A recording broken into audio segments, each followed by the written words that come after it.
My name is Vip Vipperman, and I'm excited to be back on the Back in the Bold podcast. Today, my guests are doing some incredible work in the gaming industry, which has just exploded over the last 10 years, especially. Thrilled to have Luke Richey and Jen Richey of Haiven be a part of the podcast today. Luke, Jen, welcome. Thank you. Thank you. Yeah, thank you, Vip. All right, where are you guys in the world today? We've had, Eagles portfolio goes across the world. I'm here in Dallas, Texas, but where are you guys located? We're actually in Washington State on the east side of the state, so not the Seattle side, but that's where we are located with 3 of our team members, and then the rest are dispersed. We've got some in Austin. It's the new remote work world. So yeah, we're scattered. Nice. Have y'all lived in that area a long time? Well, Jen is an import from California from 25 years ago. But yeah, I grew up here, farm town. My whole life. I love it. Well, tell us a little bit of the backstory so our listeners can get a chance to get to know you guys a little bit better. How did you, first get introduced to technology, to gaming? Like, what's a little bit of the story? Ladies first. Take this? Okay. Well, our worlds collide as a married founding couple, which this is our 3rd company together. We had a brick and mortar in there as well. But we actually met skydiving in California, hence the import. I was skydiving, doing my thing, and he was down visiting a buddy. And so we met there, and then we started jumping in Montana and New York and and the next year we were married and family started. So that was the origin story of meeting. I was originally going to be an attorney. He's always been in tech. I'll let him touch a little more on his. So we had a PC software company together where I was more CFO role. And we had, again, this was pre-mobile, so we had coders all over the world. And then that got acquired by a gaming company in 2007. We were with them for 2 years and started Gravity Jack, which is an augmented virtual reality AI company. We've got a patent portfolio. The real origin story, though, is these smartphones came out in 2008, 2009, and he's going, these things are stupid. We're not even going to use phones. We're gonna wear glasses and see everything. And I'm like, we got to patent this. The attorney in me pops out, and so we did. So we had a good, robust patent portfolio there, and did that for 16 years. Wow. And then we were starting to do a game, and Haiven, so there's a big chat ecosystem. We'll get into what Haiven is. There's a big chat ecosystem in the game. And last year, we pulled it out. We realized by pulling out this chat ecosystem, we're able to reach more players, i.e. children, protect more players and children, and go global faster. So that's the business side of it.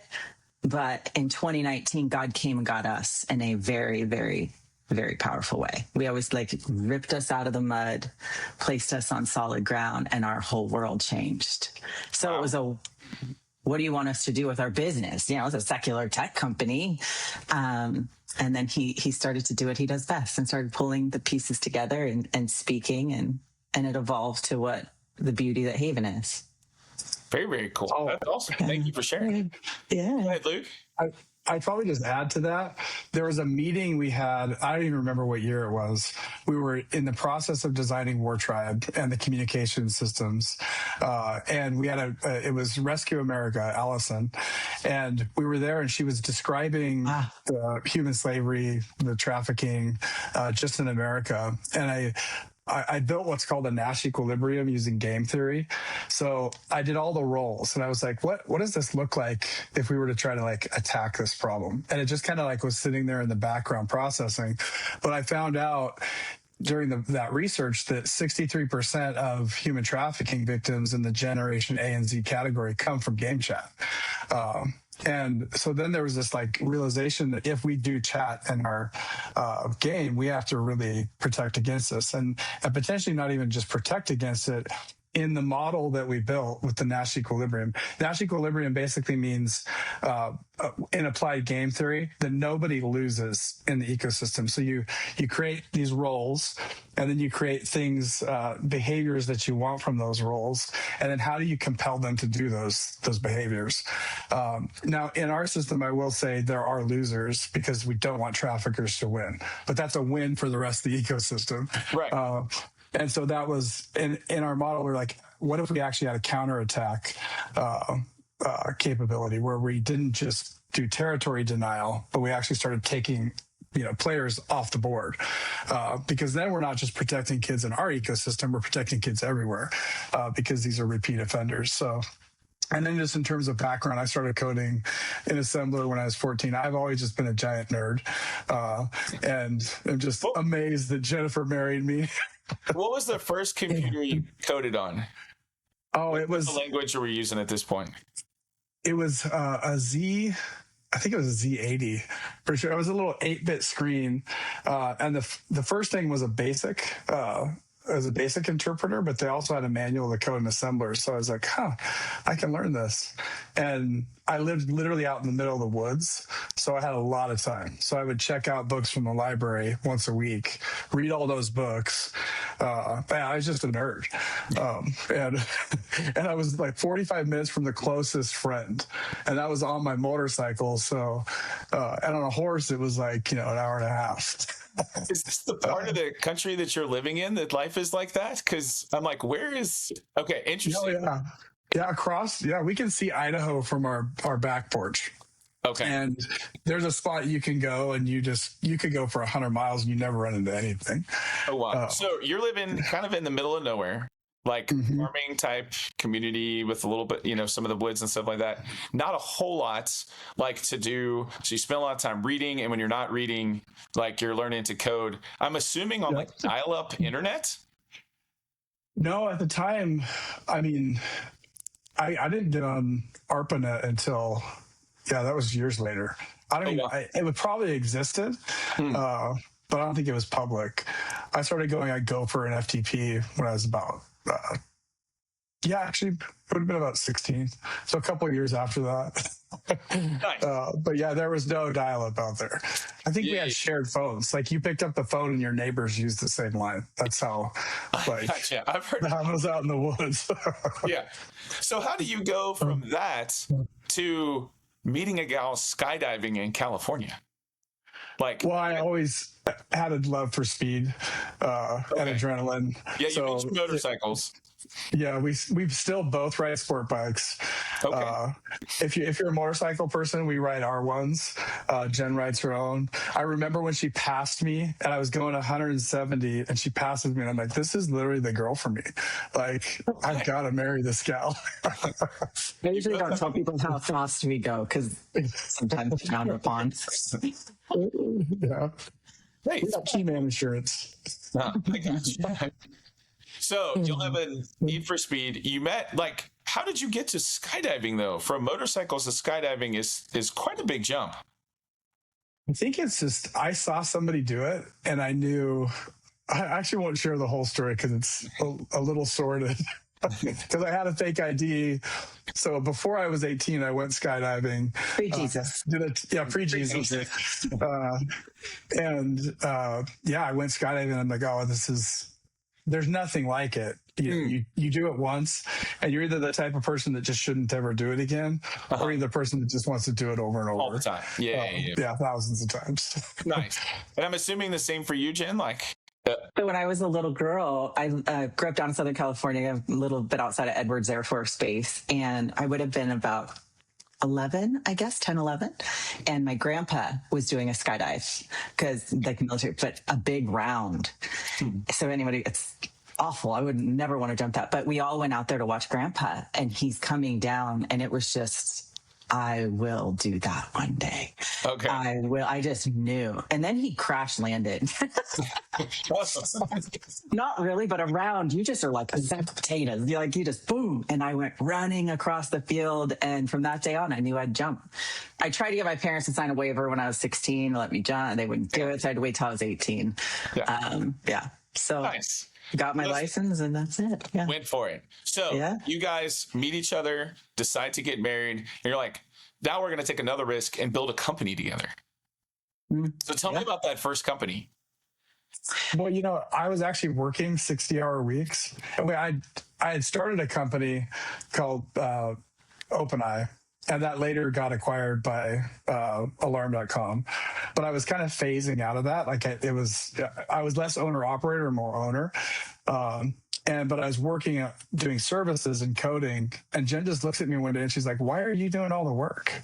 Like, why don't we hire somebody? Like, this is ridiculous. You've got more work than you can do." So that was literally the first one. So she just kind of took that and she built teams literally all over the world before remote work was kind of a thing.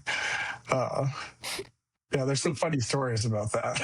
Yeah, we had one coder. We framed the email because he said, "Delivery delayed, small revolution in country." Oh, wow. And we were like, what is a small revolution?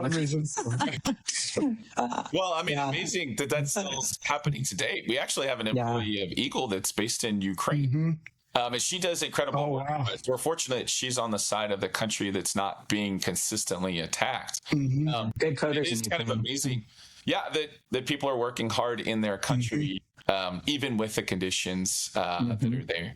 All right, so you build your first company, it gets acquired. There's some excitement there. Like, you have a win, you make a little bit of money, things get going. You're like, dude, let's do it all over again. Like, let's start from scratch and build another one. Was that kind of the thing, or did y'all take a little break for a little while and we're like, we need to breathe? Well, we were under contract for the company that acquired us for a couple of years. So you go from being your own boss and doing your own thing to now like, you don't get to make all the decisions. So there was a lot of growth actually that happened in there of like, don't really like this position, because if you see things that you're not really comfortable with, like not liking, you can say something, but you're not the ultimate decision maker in that, which was hard. So it was a very, again, challenging. And it was not everybody's got the entrepreneurial bone, there's ups and downs and all of this. It's like, there's also that trade of, but you when you see something that's, you want to have a voice in and you're hamstrung, it's hard. And so that, probably more burnout, assuming like your 2 years, and then you decide, all right, we're going to go be our own bosses again. Well, that was when he started talking about these things and saying they're stupid. And I'm like, 6 months fresh. I'm like, oh, it's pretty cool. Pretty cool. And went and met with the attorneys. And then we really, the way Luke delivers things, when it's a gift, we all have our strengths, we have our weaknesses. And one of his very strong gifts is being able to see paths that are not yet, and particularly around technology. But the way he delivers it makes it sound like surely everybody already knows this, because he just says it as if this is where it's going to go. And so then I remember like I'm searching USPTO for augmented reality, and I'm like, there's 2.5 pages of results. Anybody who's done any kind of patent lookup, I like literally have goosebumps right now. I'm like, what? So this isn't a thing out there. This is you stating it's going to be a thing. And so I think that really gave us that base. And so we got seed funding from that. And we were very much experts, particularly those first, few years where, you're telling people about a technology that doesn't exist on a device that's not capable of doing it for most of them yet. So we actually had one pitch thing, if you will, and we're up there talking about what augmented reality is, what the phones are, and this gentleman, pretty cocky, he's known in the investment realm fairly locally, and he comes up and he goes, Jen, this is really cool, but it's not going to happen in our lifetime. And I said, oh, so this is like 2010. And I go, how about we make a deal? When it does happen, you come back and just say, I was wrong, and you write it off like nothing. It's kind of like friendly banter, if you will. And to his credit, a couple of years later, he, at a different event, said, all right, I was wrong. And I was like, thank you very much. I'm just going to take that. It's amazing to be in the technology space for the last 20 or so years, and you guys are getting to see new industries birth that no one ever imagined. I mean, people would talk about like the Back to the Future movies, like I think it was 2 that talks about what the future would look like, kind of thing. And it's amazing to be on the cutting edge of these things where you didn't know if it was going to be possible. You didn't know if it was going to be made, and now it exists and people are using it. And then you got to go, so how do we control it, manage it, and make sure people do good things with it? So catch us up a little bit. You built the AR, like the augmented reality systems. Gravity Jack is growing, and you said you guys had like this big moment that kind of changed everything for you. Do you want to talk about that a little bit? That's actually the best part of the story. Yeah. Okay. In that whole process, I mean, when you don't know the father, you don't have a relationship. Now we were American, so we would say, we are Christian. It was just this like a box that was checked. We even sent our kids to private Christian school, but it was more like in the order of us, money, guns, patriotism, God. Like he was on a scale. 2019, we had. I won't share the whole story, but an amazing set of miracles occur, like inexplainable miracles. And he came and got us independently the same night, like a movement we repented and I personally woke up completely different the next day. It was March 17th, 2019. It was like my first day. And it was amazing. I actually saw colors different. I had a love in my heart for people that I never had before.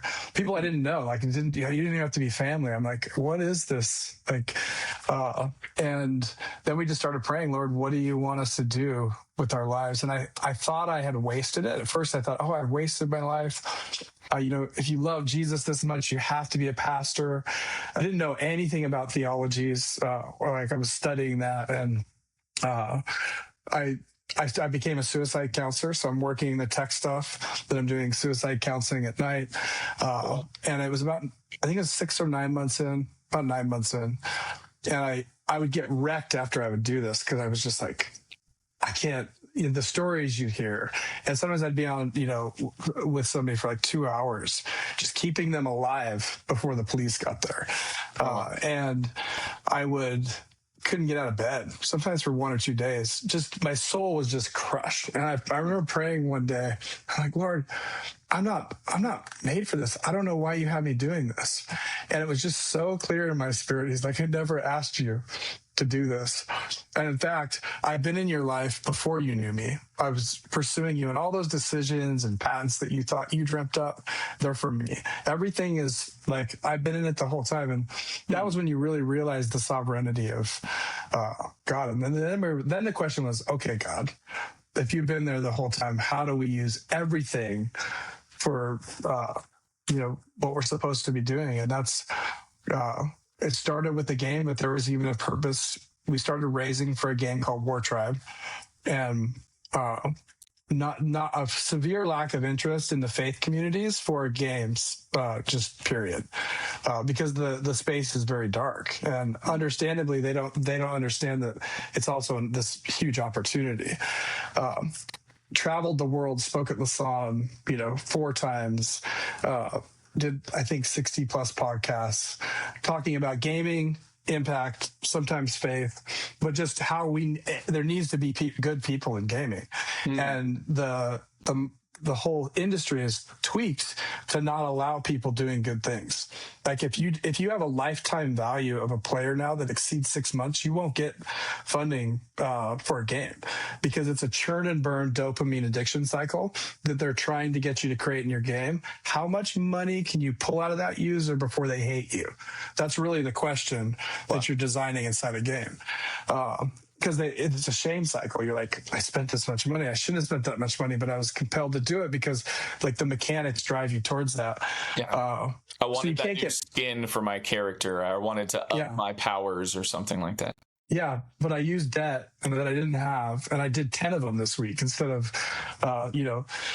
and so you can't raise money from the non-impact community, and then the impact and faith community they just dislike gaming, understandably. But the fact is if you ask them, all their kids are doing it because it's just statistics. Like all their grandkids are doing it. They may not do it, but it's like you just do the breakout. 98% of Generation Alpha is a gamer. This year, 450 million new Generation Alpha gamers came online and are playing 2 hours a day and spending money. Wow. Like that's bigger than our entire country in 1 year became gamers because they're now of age where, and so it's like, yeah, they're still there though. So what are we going to offer them? Yeah. But in that process, we kept meeting developers that had this heart, but they couldn't get funded. And a humbling process too, because I mean, we had raised money. Jen and I, this is like what we've done. Like we create a deck, we present the board, we do all these things, and then we should raise money. And after 2 years of raising for that game, but also in obedience, because we were praying about it, we knew this was the path we're supposed to be on. We were delivered. We basically just realized this chat system that we built for the game has so much more power than just the a game. game. No. Yeah. And we had worked on a game, you probably heard of it, Pokemon Go. We were the only AR company in the world at the time, the United States at the time. So we gave them the geomechanics. They used our intellectual property inside that game. No kidding. Yeah. And what was cool is where that was played, suicide and self-harm, and this is a worldwide statistic and multiple studies, where Pokemon Go was played, suicide and self-harm went down 34 to 40% every time it was played, because you got kids outside and you got them in just something that wasn't unholy. Like it started building something. It minimized isolation. Out and moving and interacting. Yeah, so that was the premise of the game, but the chat system is where they all live. And so we started breaking this out into a product, and I'll let Jen kind of share the story of how we realized, oh, this is actually the thing we're going to spin off. And it was great is it's not under our own power. Like we tried to raise for a game, with all of the techniques correct. We had Nolan Bushnell, the founder of Atari, the father of video games, on our board of directors, vouching and investing in the product, but no, you just couldn't get traction from either of those sides. But when God's in it, it's a whole different story. Not that he wasn't in it, but when he says, okay, now it's time, and this is what I was leading you to. And all those developers we met now are the first developers on our platform. Like we have relationships across the planet now because of this 2-year tour. And Jen. Yeah. Which part? I don't know if that's asking a question we tack on. I was just thinking the Missional AI conference when Haiven actually officially got birthed. Well, backing up a little bit. So when we were raising for War Tribe, we prayed, because Gravity's like a 15-year-old company, War Tribe's a game.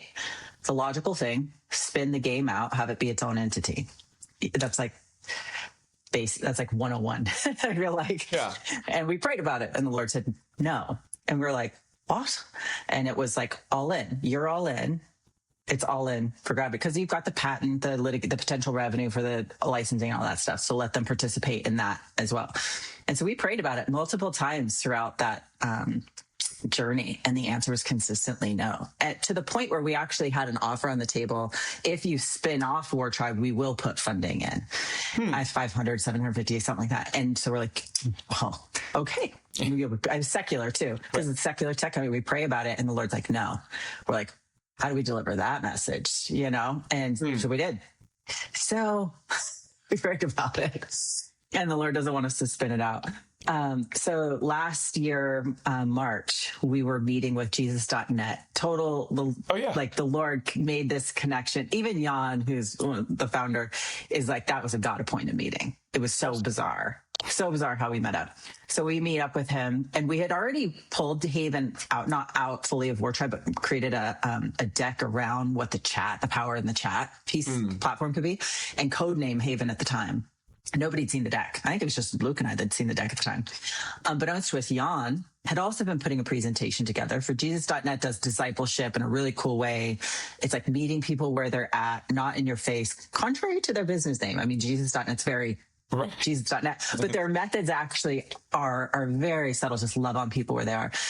And so we start talking about it, and he's like, God has told me we have to be in gaming. We have to be in gaming. We have to figure out how. And we're like super stoked thinking, how are you going to do that? And he goes, we have no idea. Just let it sit there. And we're like, oh. And he's like, I got to show you this. So he digs his laptop out of his bag, pulls up a deck nobody had seen.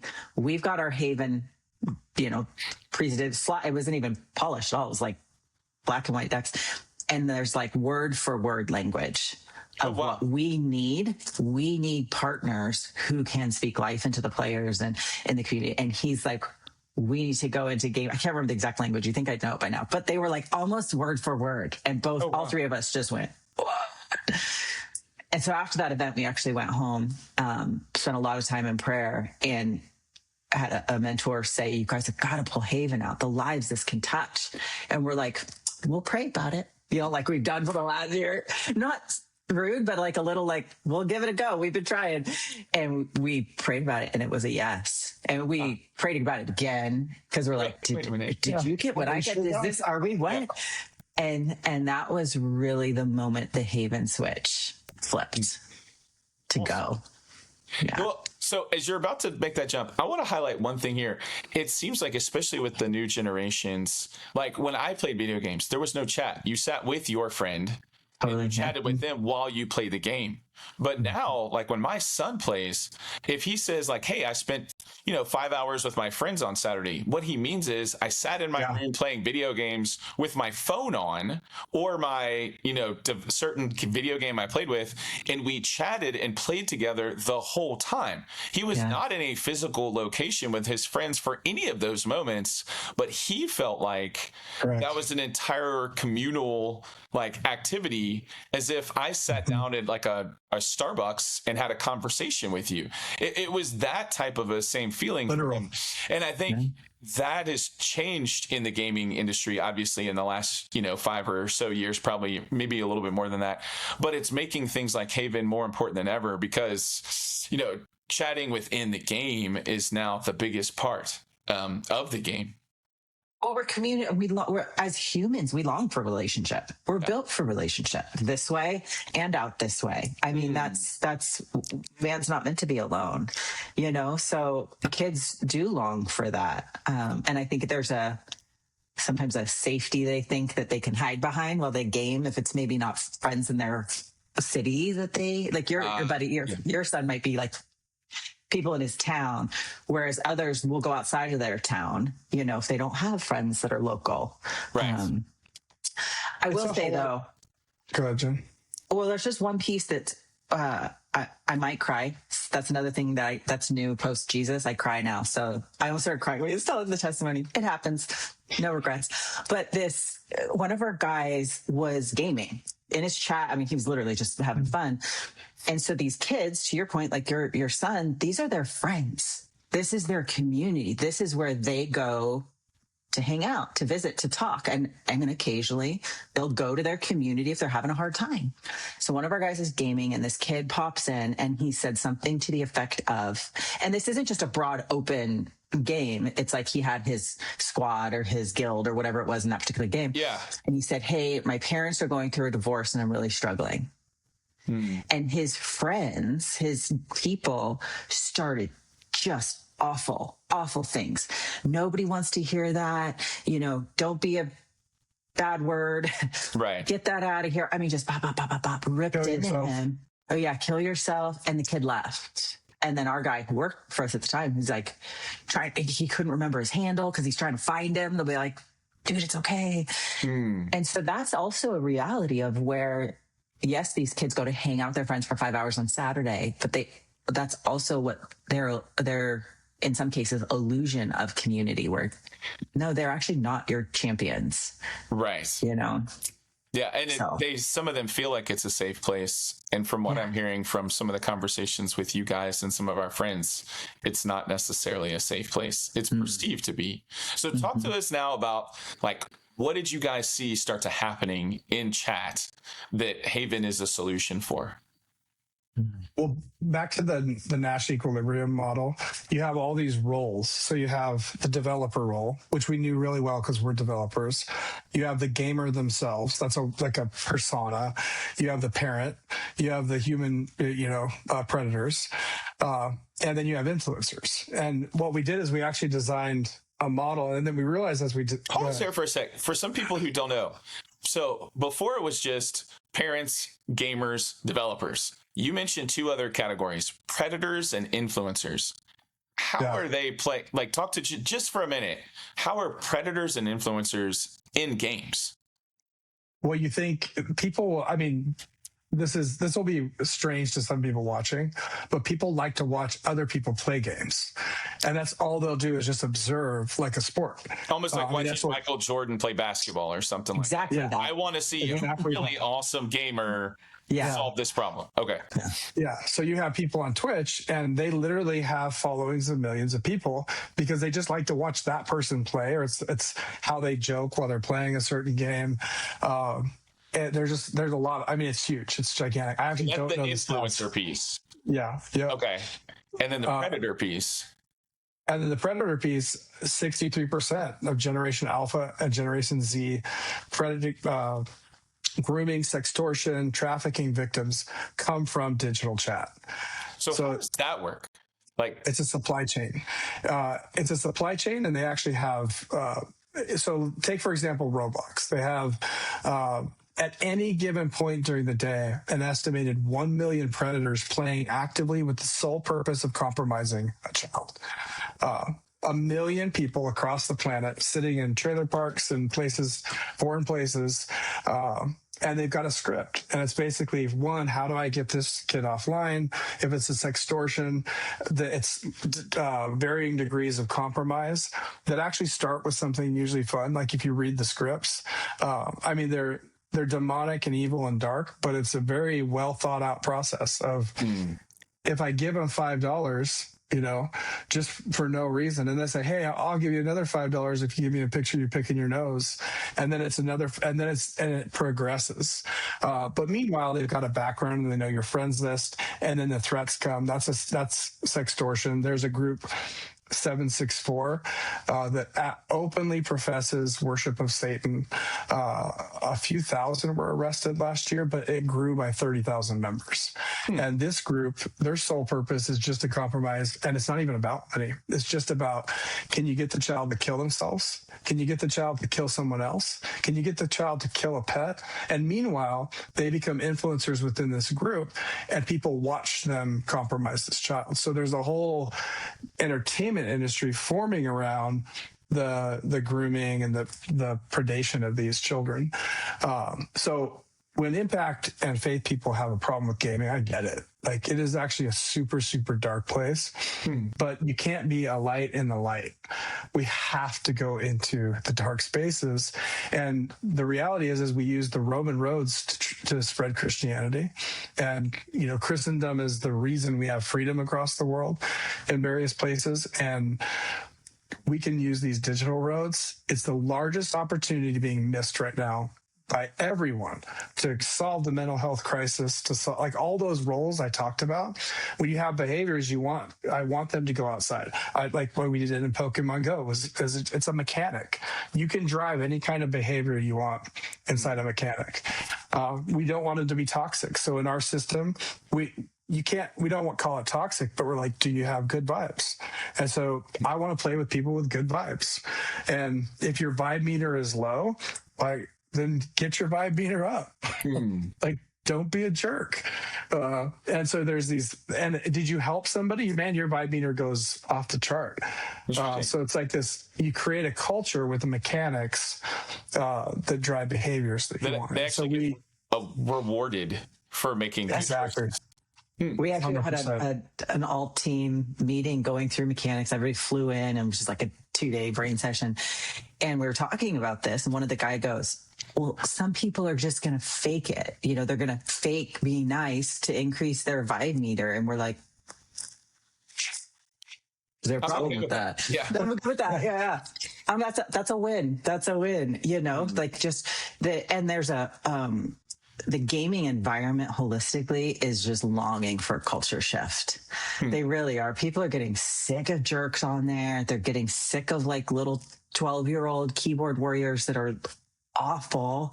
And then the predators, everybody's ready for, it's like teed up and like just building and ready for something new. So I think the timing is perfect on that side of the house. Yeah. Well, talk to me a little bit about so your Haiven will go into any and all video games. Will have access to a Haiven chat, or is it just a select group of games that you guys will have kind of on your platform? We're curating games on the platform, and it's kind of two ways. So when the developer that we've curated can plug Haiven into their game, but the chat also occurs outside of the game. So you can think of it like in-game chat and Discord kind of combined in one. But then with a really strong curation process. And our curation process is not faith-based, but it is health-based. And so the games can't be predatory on dopamine. That means there's no dopamine loops that cause shame, because that leads to gambling, it leads to pornography, it leads to actually all the other things. And addiction. It's an addiction cycle. So, and it's pretty easy to actually test for that, even though it sounds ambiguous. And it can't be predatory on finances. So if you're a game that's just, you're churning and burning, and what's interesting is most indie developers don't want to be predatory on finances. They don't want to be predatory on dopamine either. They actually have a vision for a game that's really fun, but they're forced into a model by venture cap in the non-impact space. And so there are a lot of games out there. You can even have a free game. And then the third thing is it can't be sexual in nature. So there will be games on our platform that, frankly, the church doesn't like. But the reality is what we're trying to build is an environment that is safe first. And yeah, I don't know if you have anything to add to that, Jen. Just for full clarity on what Haiven itself is. So Haiven is a platform where game developers can showcase their games. It's a way for them to earn revenue and have discoverability. And we offer the chat. We want it to be known that we're not like gatekeeping the protection. We're not gatekeeping chat. Everybody has access to it. All the game devs, because a lot of them don't include. So we're starting out with indie game devs. So think like the original Netflix model. Netflix didn't come out of the gate with like the new movie with Ben Affleck and Matt Damon in it. You know, it was like, but look where it is now. And so we're really going after the indie market at first. So Fortnite won't be on there. GTA would never be on there, even if it was an indie game, but we aren't necessarily going for the big dogs. But they all have access to chat.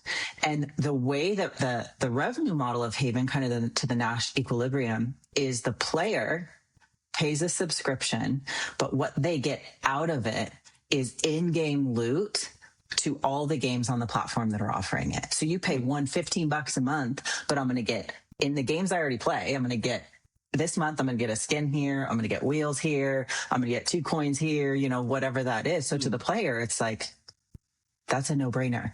It's not predatory on finances. They actually feel like, whoa, this is a good value. And then the game devs, they're going to get a percentage of revenue from the time spent of players in their games. So if I'm a one player and I play across 10 games, those 10 developers will get a pro rata share of time spent in there. So it's a way for game devs to receive money. Their games can get out there, and then all of the chat again is kind of built in and throughout. That's just a piece. That's just a natural element of what Haiven is. Really, all behind the scenes and under the hood, if you will. Like even the vibe score. It's not like you learn. You start playing it, and you're like, you start saying mean things, and you're like, ew, oh shoot, what just happened? And you start learning. Maybe I should. You welcome somebody. Hey man, first time in the game, and then tick tick tick, your vibe meter goes up, and then rewards happen. And because we're using AI to actually measure, so this isn't there. It's pretty fuzzy. So I can be in game. You and me, Vip, could be playing. I can be like, Vip, you suck because you just killed me, right? And the AI knows the sentiment, the difference between you coming into a chat and being like, hey, my parents are going through a divorce, and me saying, hey, Vip, you suck. Like it actually knows the tone, not just in a verbal conversation, but even in text space. And the power of that then is that we can surface other events, preventative events inside the platform. And we have kind of two categories. We have them essentially the predator one. That's where we actually start counterattacking these predators. And that's a whole nother section of our company, working with partners to do territory denial first, but also actually going after them. And then there's this other category. You've got a player who we actually know, here's the crazy part. We'll know when a player is just chatting on our system. We'll know if they're IDing on suicide. We'll know if they're living in a single family home, or single parent home. Like the AI from sentiment can measure crazy amounts of data, and the kids never even have to mention those things. One of our the engines we tested on Reddit, a Reddit forum, right? And it was 97% accurate on who was ideating on suicide. And they never used the word suicide. They never used terms that say, I'm thinking about this. It's just the AI knows from cadence, for, adjectives you use. Actually, nobody really knows how it knows. It's just you train an AI and it recognizes sentiment. Let me ask you a question. Do you think there's a time and place one day where you can actually recommend, as in like Netflix recommends a show to watch or something like that, you can actually recommend other players for a player to interact with because 100%. vibe scores are high? Like if you've got a kid with a low vibe score and you're like, man, he's struggling, put him around like kids with high vibe scores in a potential gaming situation and see if it brings him up. Mm-hmm. And you take it further, not just vibe scores, like what kind of games? Like if you happen to like a lot of like racing games or a certain type of genre, and this person does too, then it can connect them across multiple different areas. I wish I could show you a screenshot. We literally just were doing this last week. So we call it a signal graph.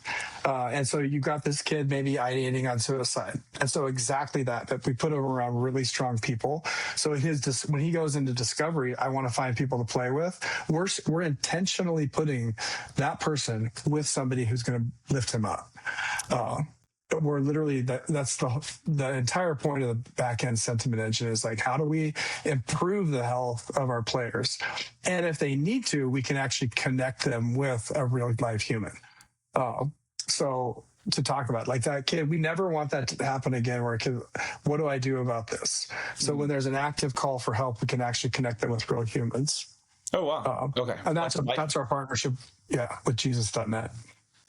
Nice. Okay, so they can get like a text counseling sesh type of opportunity or the invitation to participate in something like that. It's a little even less, like we wouldn't even label it like that. It's like, dude, I'll talk to you. Like that's kind of like this, it's very low bar. I mean, you could look at it like discipleship, but it's really just coming alongside these kids when they're isolated and not putting them necessarily with another kid. We've got, and Jesus.net is managing the vetting, the training, the background checks. So we're funneling all of our partners who have live people through this kind of process. And they're available essentially worldwide to, at any point, just to come alongside and be a friend. They may even just game with them. That's kind of like even that thought process, like we had to like, yeah, your counselors might just need to play a game and just be friends. Like that's, it's, dude, that's amazing. It's incredible to see what can be done. I mean, we know how extracting that companies can be when it comes to the gaming industry, but to think about what they can bring to the table and what they can offer that can lift up, and to really help just be a positive influence in the life of somebody. So with a few minutes left, where's the momentum going? Like, where do you think we'll be in the next 5 years in this space? Can you paint a little bit of a picture for me? Me? So 5 years, that's usually that's like 1 year, 3 year. Yeah. Really though, it's fine. I know in gaming a lot can change very quickly. A lot can change, but honestly, I think the 5 year is important to know. So part of that awareness journey that we were on with investors and people understanding the gaming space, like the investor hat is gaming is bigger than movies, music, and sports combined from a financial industry lens. Like sit with that for a minute. Anyone hearing it, sit with that statistic and then ask yourself, If I'm an investor, am I investing in this area that's that big? And if not, why? But part of that whole journey is to, like, a lot of game developers struggle with funding. So with what Haiven did, what are our momentum? First and foremost, we were told early on, lead where you're supposed to lead, follow where you're supposed to follow. It is imperative. Haiven is big. It's very big. And we're not supposed to own all of the aspects. To Luke's point of, like, having the partners come along to speak with them. We're not supposed to, we're going to be the gaming experts and create this environment to have the partners who are experts in their relative spaces to come alongside the predators, the trafficking, or not the predators, the anti-predators, anti-trafficking, those experts. How can we all collaborate and work together? We are going to have a massive amount of data and users that we can then hand off to the experts who do what they do best. And so this year right now is really obviously building that Haiven platform and ecosystem, getting the game developers in. Year 2 is going to be really fine tuning all of that, particularly because, to Luke's point, having an event where we can't be there for that player is like that's what keeps you up at night. And so really making sure that we have all of those aspects buttoned up and integrated. And then those game developers that are on the platform, as Haiven starts generating the revenue, what does it do with that revenue? You don't just sit on it. We want to build, we want to create. We can start investing back into these game developers that aren't creating the content that's horrible for the players and the kids. So then it's this community and this ecosystem that can build. It's literally a gaming culture shift. I mean, I know that's a big vision, but that's what it is. And then it's like, what areas are we shifting? Where you maybe don't have those predator, dopamine, monetary VC gaming guys saying, you better hit this number or we're turning the switch off for these game devs. So that would be the longer term, 5-year plan of this space, where this is where gamers want to come and they don't leave feeling terrible about themselves. And then we're going to see some really cool games come out. Not that there aren't already cool games to all those game devs, but we're going to get to see some games come out that maybe wouldn't have had a chance before. Yeah, because the developers have an environment they can, like, take a risk and build something amazing.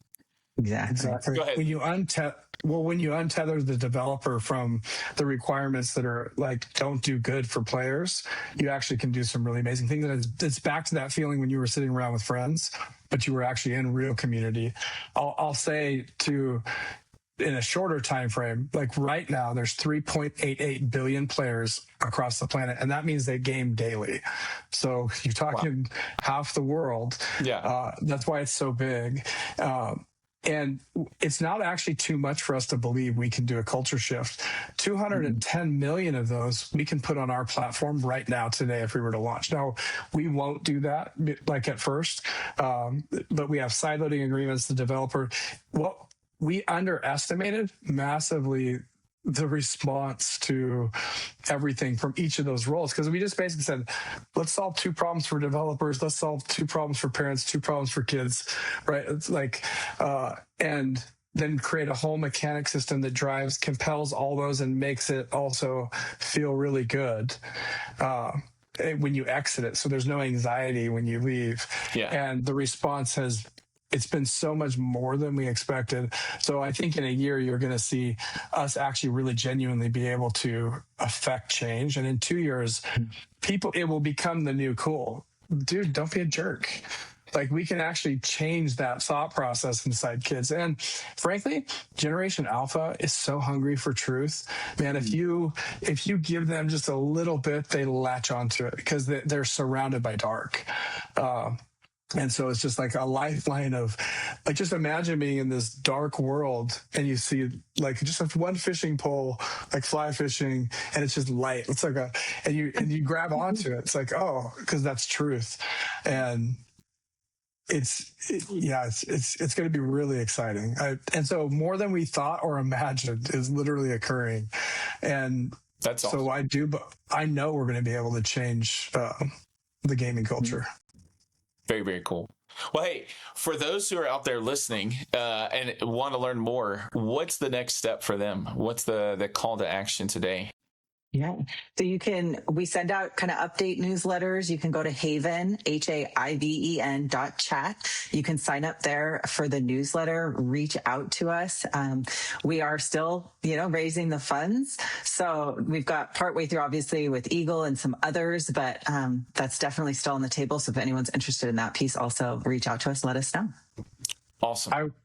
I'll add to the call to action that not related to that, but go play a game with your kids. If there's any kid you want to connect with, play a game with them for, I'm telling you, 10 minutes. Even if you didn't know them, they'll remember you for the rest of their lives. It's like these huge moments when somebody that's outside of their generation takes a moment to game with them. Yeah. I got on and played with my son one day for the first time in a while, and he literally was texting his friends. He was like, jump on, my dad's playing, jump on. You can. Exactly. It was the funniest thing, but it was really, really cool. Again, just that it's their space. Yeah, it's their space. So awesome. World. Yeah. Well, thank you all for taking your time and putting your efforts into trying to make that place safe and fun and engaging, and also transformative for the good. I know a lot of people don't care about that, or at least just looking for what they can get out of it for their business. But thank you all for taking the time to really build it the right way. Thank you, Excited to see you.